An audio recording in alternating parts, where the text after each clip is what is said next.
హరి ఓం. ఈనాటి మంత్రము మందార చాంపేయమాలి.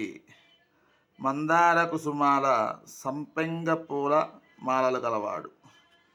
మందారాలు, కుసుమాలు, సంపెంగ పూలు తోటి మాలలు గలవాడు.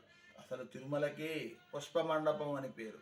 ఆనాడు ఆ పుష్పాల కోసం అనంతాచార్యుల వారు అక్కడ తవ్వుతూ ఉండగా ఆయనకి సహాయం చేయడానికి చిన్న బాలుడై వచ్చి ఆయన చేస్తూ ఉంటే ఈయన అనంతాచార్యుల వారి భార్య ఆనాడు గర్భవతి.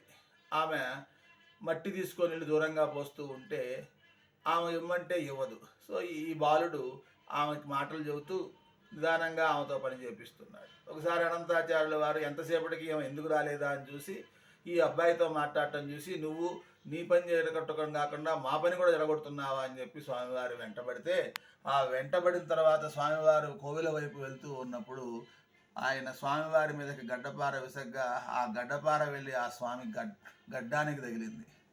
ఆ గడ్డానికి నుంచి రక్తం కారుతూ ఉంటే వెంటనే అక్కడ ఆ గంధాన్ని పెట్టున్నారు. అలా స్వామివారి గడ్డానికి ఎప్పుడూ కూడాను మనకి అలా నామంలా గడ్డంలాగా పెడుతూ ఉంటారు.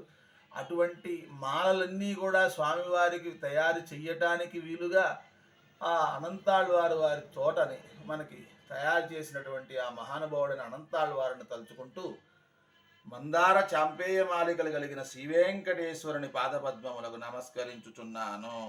మంత్రపఠనం. ఓం మందార చాంపేయ మాలినే నమః. ఓం మందార చాంపేయ మాలినే నమః. ఓం మందార చాంపేయ మాలినే నమః.